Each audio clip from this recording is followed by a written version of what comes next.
السلام علیکم، کیسے ہیں آپ سب؟ میری دعا ہے کہ آپ جہاں رہیں خوش و آباد رہیں۔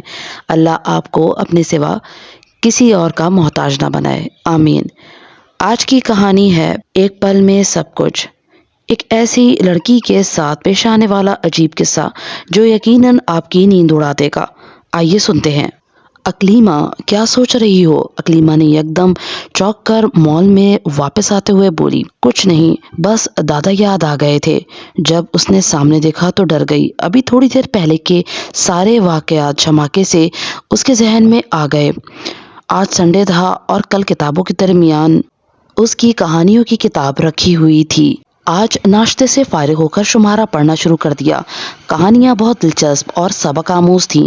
کچھ ڈر بھی لگ رہا تھا۔ امی کی آواز آئی، اکلیمہ گیٹ اچھی طرح بند کر لو، مجھے کچھ کام ہے، باہر جا رہی ہوں۔ وہ رسالہ لیے کمرے سے نکلی۔ گیٹ لاک کر کے لاؤنج میں ہی بیٹھ کر شمارہ ابھی شروع ہی کیا تھا کہ ڈور بیل بج اٹھی۔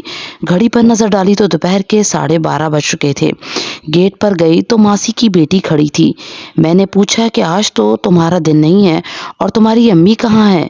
اس نے جواب دیا کہ ان کی طبیعت ٹھیک نہیں ہے، کل کی چھٹی کی تھی اس لیے آج مجھے کام پر بھیجا ہے۔ اس سے قبل بھی کئی مرتبہ ماسی کی بیٹی مہک ان کے گھر کام کر چکی تھی تو اس نے اس کو اندر بلا لیا۔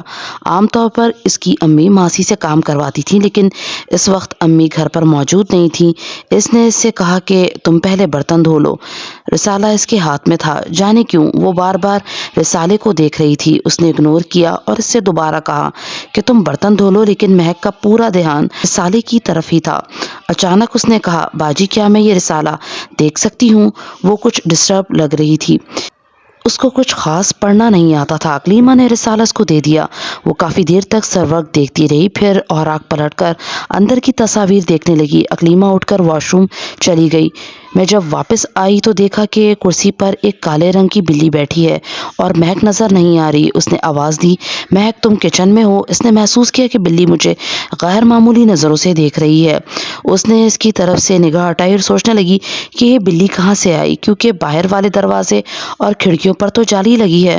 بلی گھر کے اندر نہیں آ سکتی تھی، لیکن یہ بلی، اچانک اسے کچھ خطرہ محسوس ہوا۔ ابھی گھر پر کوئی موجود نہیں ہے۔ اس کی عادت تھی کہ میں جب بھی واش روم جاتی تو وضو کر لیتی۔ اس کے چہرے اور ہاتھوں پر وضو کا پانی موجود تھا، ہاتھ ابھی خشک نہیں ہوئے تھے۔ اس نے ہاتھوں کو جھٹکا تو چند قطرے بلی پر پڑے اور وہ دھوئیں کے مرغولے میں تبدیل ہو گئی۔ کیا کر رہی ہو؟ اکلیمہ بھاری سی آواز آئی۔ ایسا کچھ نہ کرو کہ مجھے اصل روپ میں آنا پڑے، ورنہ تم ڈر جاؤ گی۔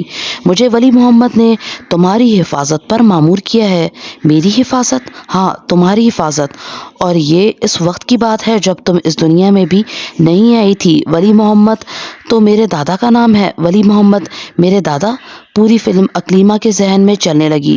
اس نے اپنے دادا کے متعلق بہت کچھ سن رکھا تھا اور وہ ان سے بہت عقیدت رکھتی تھی۔ آج بھی ان کے نام کا فاتحہ اکلیمہ کے گھر میں ہوتا تھا۔ ہر سال ان کی برسی منائی جاتی تھی اور ان کے نام پر نظر و نیاز اور غریبوں کو کھانا کھلایا جاتا تھا۔ اکلیمہ کی دادی نے بتایا تھا کہ اس کے دادا 2 بھائی تھے، ولی محمد اور محمد زبیر۔ دونوں ساتھ رہتے تھے۔ ان کا تعلق انڈیا سے تھا۔ یہ ایک کھاتے پیتے گھرانے کے ہونہار طالب علم تھے۔ انڈین گورنمنٹ کی طرف سے ولی محمد کو اسکالرشپ بھی ملی تھی اور وہ انگلینڈ بھی گئے۔ محمد زبیر پڑھ لکھ کر جج بنے اور ولی محمد نے پی ایچ ڈی کیا، لیکن نہ جانے کیوں ولی محمد دنیا داری سے دور ہونے لگے۔ ان کو پڑھ لکھ کر کمانے کی دھن ہونی چاہیے تھی، اچھی جاب اور گھر پر توجہ دینی چاہیے تھی، لیکن اس کے برعکس وہ اپنی عبادت پر زیادہ توجہ دینے لگے۔ رات بھر کی عبادت اور کئی مہینوں تک گھر سے غائب رہ کر وہ نہ جانے کہاں کہاں بھٹک کر کیا تلاش کر رہے تھے۔ گھر والے پریشان تھے کہ ولی محمد کو پڑھ لکھ کر اپنی فیملی کو سپورٹ کرنا چاہیے تھا۔ اس کے برعکس انہوں نے تعلیم سے فارغ ہو کر اپنی زمینیں اور جائیداد غریب رشتہ داروں میں تقسیم کر دی اور جنگل بھٹکنے لگے۔ ان کے اندر طلب کا ایک دریا موجزن تھا۔ جنگل میں بھی ان کی کرامات ظاہر ہونے لگی۔ ان کی اولاد بھی ایک ہی تھی اور تعلیم حاصل کر رہی تھی، جبکہ بیگم بھی صابر و شاکر تھیں اور اللہ کا شکر ادا کرتی تھیں کہ کبھی مالی مشکلات کا سامنا نہیں کرنا پڑا۔ ولی محمد جب بھی گھر آتے اور کوئی بیمار ہوتا تو ان کی دعا سے ٹھیک ہو جاتا تھا۔ ان کے بھائی اکثر ان سے کہتے، ولی محمد یہ جو تمہاری حرکتیں ہیں نا، تم اگر مر بھی جاؤ گے تو ہمیں خبر تک نہیں ہوگی۔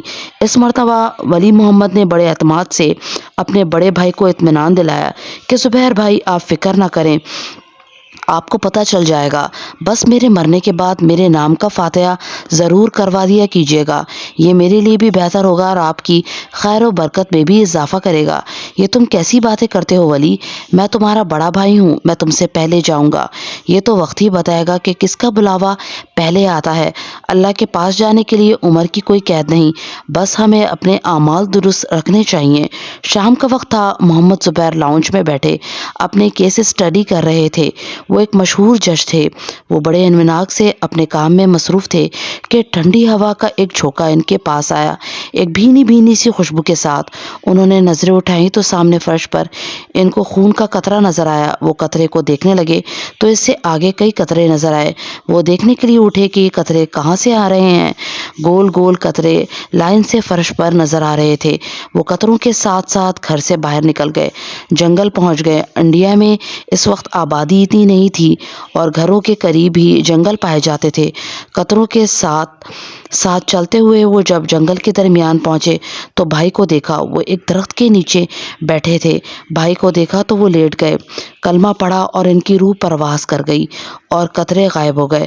محمد زبیر جو نظر و نیاز اور فاتحہ کو نہیں مانتے تھے، ان کو وصیت کی تھی کہ میرے نام کی فاتحہ کرنا۔ وہ جس سال بھول جاتے تھے تو کمرے میں خون کے قطرے نظر آتے تھے۔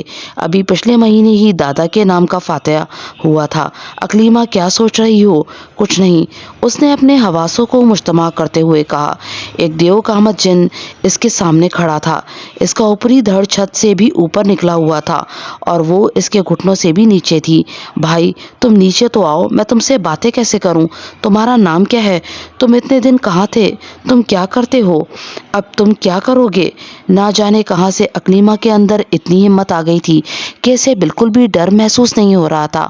دیکھتے ہی دیکھتے وہ دیو ہیکل جن ایک دھوئیں کے مرغولے میں تبدیل ہو گیا اور دھواں سامنے منی پلانٹ میں جذب ہو گیا۔ اکلیمہ نے لاؤنج میں جہاں کھڑکی سے روشنی آتی تھی وہاں منی پلانٹ کا پودا لگایا تھا جو دیکھنے میں بہت خوبصورت لگتا تھا اور ایک خوشگوار تاثر ابھرتا تھا۔ اچانک پودے میں سے آواز آئی، میرا نام جسیم ہے، میرے والد کا انتقال 2 سال قبل ہوا ہے۔ مرتے وقت انہوں نے تمہاری حفاظت کی ذمہ داری مجھے سونپی تھی۔ انہیں تمہارے دادا نے اس کام پر مامور کیا تھا۔ قدرت کو تم سے کچھ کام لینا ہے۔ اکلیمہ نے محسوس کیا کہ واقعی وہ جب بھی گھر سے باہر نکلتی ہے تو ایک خوشبو کا جھونکا اس کے ساتھ چلتا ہے اور کبھی کبھی اس کی بھینی بھینی خوشبو تیز محسوس ہوتی ہے۔ اکلیمہ نے اس خوشبو پر کبھی کوئی خاص دھیان نہیں دیا کیونکہ اس سے اس کو کبھی ڈر محسوس نہیں ہوا۔ بھاری آواز میں جسیم نے بتایا کہ میرے والد نے مجھے ہدایت کی تھی کہ جب تمہاری عمر کے 7 کے 3 پھیرے مکمل ہو جائیں تب مجھے ظاہر ہونا ہے۔ اور اکلیمہ کو ایک حیرت انگیز خوشی ہوئی کہ واقعی کل 6 مارچ کو اس کی برتھ ڈے ہے اور وہ 21 سال کی ہو رہی ہے، یعنی 7 سال کے 3 پھیرے۔ جسیم نے پھر کہا کہ مجھے تمہیں صرف ایک بات کہنی ہے، اب میں اگلے پھیرے پر ظاہر ہوں گا۔ ابھی یہ بتانا ہے کہ قرآن پاک کی کسی ایک سورت کو اپنا دوست بنا لو، اس کو پڑھ کر یقین کر لو کہ ہر مشکل آسان ہوگی اور حفاظت رہے گی۔ اور واقعی اس بات میں جانے کیا راز چھپا تھا کہ اکلیمہ کو اپنے ذہن و دل میں ایک سکون سا اترتا محسوس ہوا کہ اب قرآن کی ایک سورت سے دوستی ہی اس کے لیے ایک اچھوتا تصور تھا۔ جسیم یہ کہہ کر پھر دھوئیں کے مرغولے بن کر غائب ہو گیا اور اکلیمہ یہ سوچ رہی تھی کہ دادا نے اس کے متعلق کیا جانا، قدرت کو اس سے کیا کام لینا ہے اور قرآن کی ایک سورت سے دوستی۔ اب تک وہ اس شش و پنج میں مبتلا ہے، مگر جسیم نے جو کہا وہ غلط نہیں ہو سکتا تھا کیونکہ خدا کے کلام میں ہر آفت سے حفاظت کا راز پوشیدہ ہے، بس یقین کرنے کی دیر ہے۔ تو کیسی لگی آپ کو آج کی کہانی؟ اگر آپ کو اچھی لگی ہو تو لائک کر دیجیے گا اور اگر چینل پر نئے ہیں تو چینل کو سبسکرائب ضرور کر لیجیے گا۔